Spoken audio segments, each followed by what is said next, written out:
Welcome to the Connect to Marriage podcast by Focus on the Family Singapore. Married life can be filled with twists and turns, so join us as we figure it out together. Hello and welcome to the Connect to Marriage podcast. I'm Gary. And I'm Jo. And we are your hosts for this episode. In each episode of the Connect to podcast, we'll be tackling questions that couples ask about sex and intimacy, communication and conflict, and so much more. We hope you will keep tuning in to learn with us as you grow closer, deeper, and stronger in your marriage. And today we're kicking off our very first episode of this podcast with the world of the married. No, we're not talking about some K-drama series by the title. Instead, we'll be taking a candid look at the whole new world couples enter when they cross the wedding threshold into marriage. Being married solemnizes, and having conducted between us hundreds of weddings over 10 years now, one thing we've observed that all couples have in common is that no one married in order to get divorced. Weddings are happy events that typically last only a day, a weekend, maybe in some cultures up to a month. And after the fairy tale wedding, the couple lives happily ever after.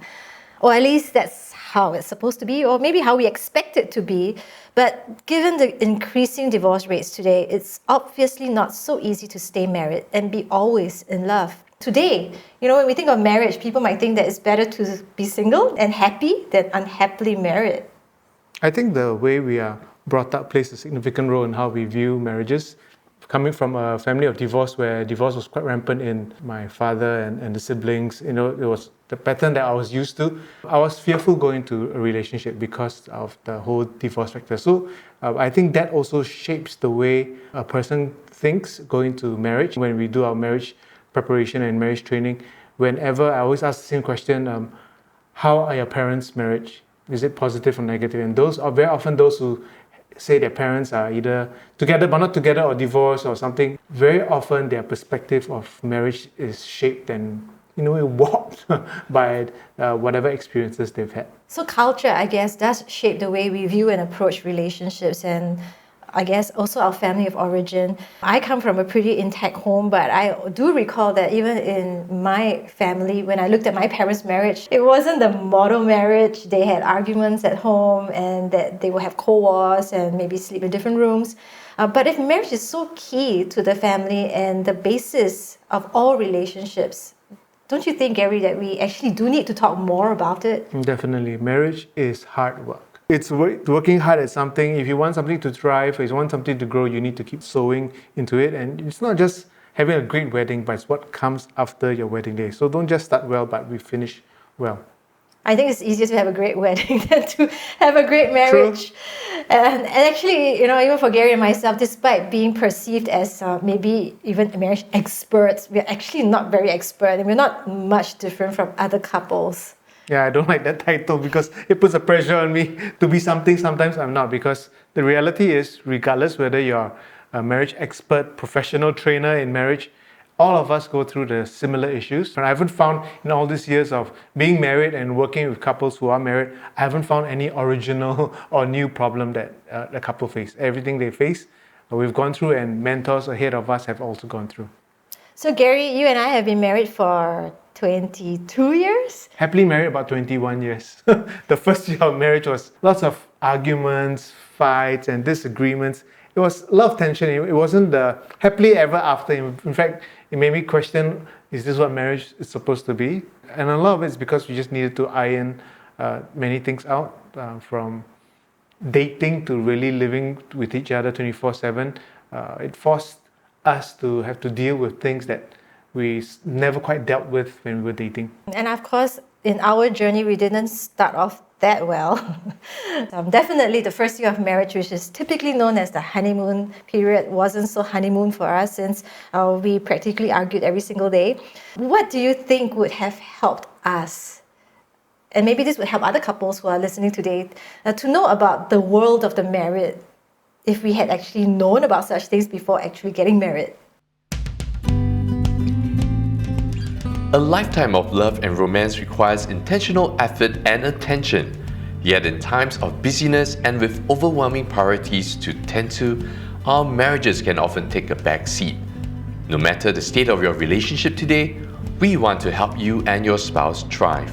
Check out Connect 2, featuring specially created experiences and resources, our favorite selection of articles, top hits on our podcast, date ideas, conversation starters, and more to address the issues that are keeping you and your spouse apart, and to help you rekindle the joy of pursuing one another.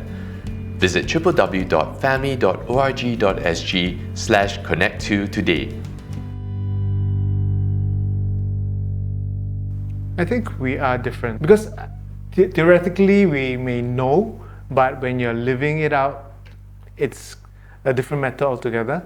Yeah, but I think having marriage preparation did do some preparation for me when going to the relationship, because it equipped me with certain skills and certain tools that when I face the conflict, when I face an issue with communication, at least I knew certain guidelines and certain boundaries I needed to adhere to help the relationship. I know that for me, apart from family background, obviously we had some differences in our family background, even though I think the commonality was that neither of our families spoke Chinese at home, which is not good news for our child. But apart from family background, of course, we are pretty much different in personality, and we've gone through different kinds of experiences, even prior to meeting each other. I think what really maybe shocked me was just the reality that just simply because we are men and women, we are wired so differently. I read in Dr. James Dobson's book, What Wives Wish Their Husbands Knew About Women. He said this: men typically derive self-esteem by being respected, whereas women feel worthy when they are loved. And then he goes on to say, if a woman is to have the contentment and self-satisfaction necessary to produce a successful family, she needs the constant support and respect of the man she loves. I know sometimes we think that, all men need is respect. Although I know that's been key in our marriage and in relating to you. I've learned maybe the hard way about that. But definitely, I do know that part of the feeling of being loved by my husband is to know that I have your support, Gary. I think everyone needs love and respect. It's not just a male thing, not just a husband thing, but likewise, the husband needs to respect the wife. But also at the same time, love her, fulfilling, satisfying her emotions, caring for her. Those things seems like you're looking much more for than just the word respect in how I perceive respect. I guess in my perception of what respect is, like, don't say anything or that will make me embarrassed in front of people, or you question me. And sometimes it's my perception rather than the reality. I don't think you're deliberately trying to disrespect me, but in my own mind, it could be seen as disrespect, but actually it's not. So that's also, we just need to learn to communicate a little better, to grapple that, okay, we have differences in how we interpret certain things, just like reading the book, right? The line with respect and love. It is different in how we will read it and how we interpret the meaning. What respect means to each of us, right? Yeah, I would say so. I think for me, as long as you tell me that, you love me, you appreciate me, and despite the fact that I put on weight after 22 years of marriage. I think it makes more, just telling you I love you versus I telling you, Joe, I respect you. It just has a different feel altogether. Maybe I respect you in your job, in your work, but respect you, I don't know whether it means something to you. Well, maybe if I heard, I respect you from co-workers or from, my staff at Focus on the Family, it would mean more to me than having it said by you. But I think from my husband, I would like to be told that I'm still beautiful, that even with the bulges here and there, Definitely. that you love me all the same, if not more than the very first day we met. Definitely. I think just like the word respect, if I say to you, oh, Joe, nice food, I respect you for that, it just doesn't quite cut it. By telling you I love you and appreciate you for just caring for the family, I think it means a lot more. I think likewise for me, if you tell me, Gary, I respect you, I don't know, I respect you for what?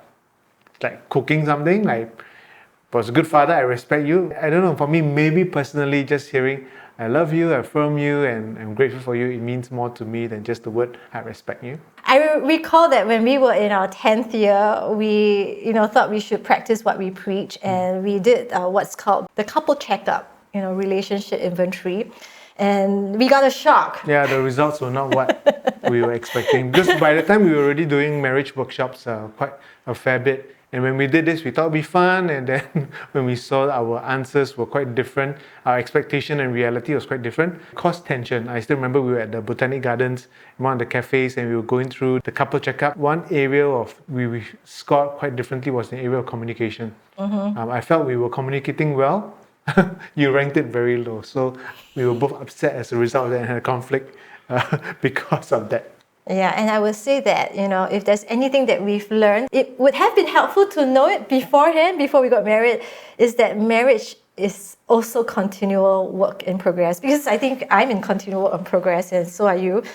Just today, before we came to this podcast, we had our yet another breakdown in communication.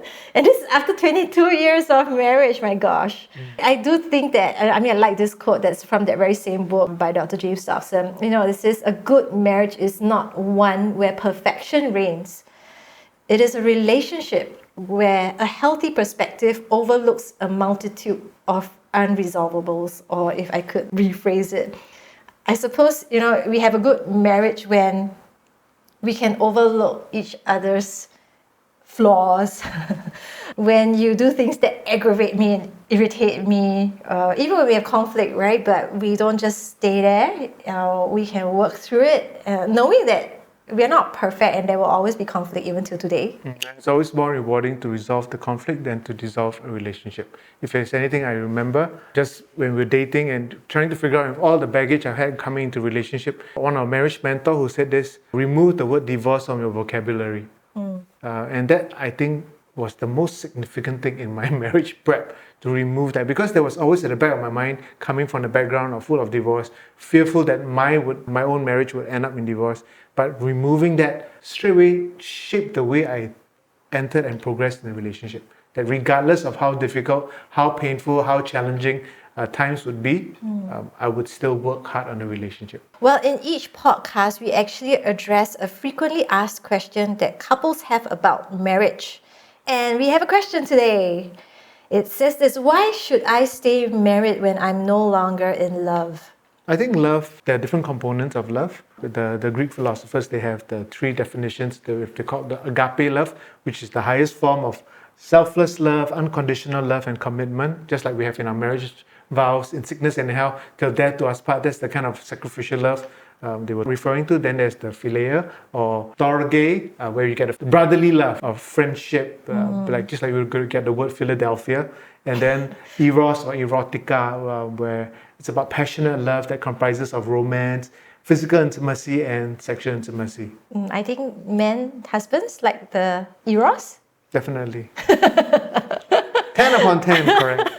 But we need all three in marriage. So we can just say, because we're not having that kind of erotic love or that kind of relationship, means we're having a bad relationship. But we need to look at the three aspects of love for our relationship to be strong. So in other words, when we say, I'm no longer in love with my spouse, it's really coming down to, what do you mean by being in love, right? Because if being in love is not just the emotions, it's not just the feelings, it's not even, just the erotic, passionate love, that I guess there will be good times and there will be not so exciting times. But it's really the love that is unchanging, almost like the agape or unconditional selfless love, right? Where we essentially continue to commit to the other person with our head, not just our heart. And because of that commitment, we work through and maybe rekindle the familiar feeling of being in warm companionship and being affectionate to each other in terms of storge love, or rekindle that chemistry and get sparks to fly again. Marriage is a guaranteed investment. We need to keep working hard at it. And like I said in the beginning, if you sow well, you will reap well. So for us in a relationship, when we make our vows, in sickness and health, death to us part, for richer or poorer, it means that everlasting commitment we will have for each other. But it requires hard work.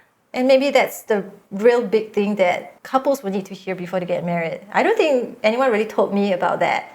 I mean, we were told about the ins and outs, but really, I think after 22 years, I have to admit that It is hard work. It's hard work even to kind of swallow my pride and to say sorry to my husband and to work on things that he doesn't like the glare in my eyes, because that's disrespectful to him. Not disrespectful, just scary. Well, to have love for a lifetime, remember we got to keep loving for a lifetime. Well, on the next Connect 2 podcast, we'll be diving into a series about intimacy matters.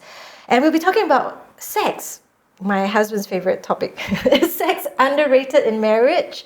What does erotic, passionate love look like for a married couple when they are newlywed, or 5 years down the road, or even after the kids are all grown? Can romance still exist with the kids running around the home? For more marriage resources, you can visit our website, our blog at www.family.org.sg/blog. Follow us on Facebook and Instagram for more helpful family life tips, for marriage resources. And if you have a question on marriage that you'd like us to address on the podcast, as we did today, you can always message us on social media. So talking about intimacy matters, if you're looking to reinvigorate your marriage, check out our upcoming Best Date Ever event for couples on 20th and 21st August. Head over to family.org.sg/bestdateever. Sign up now.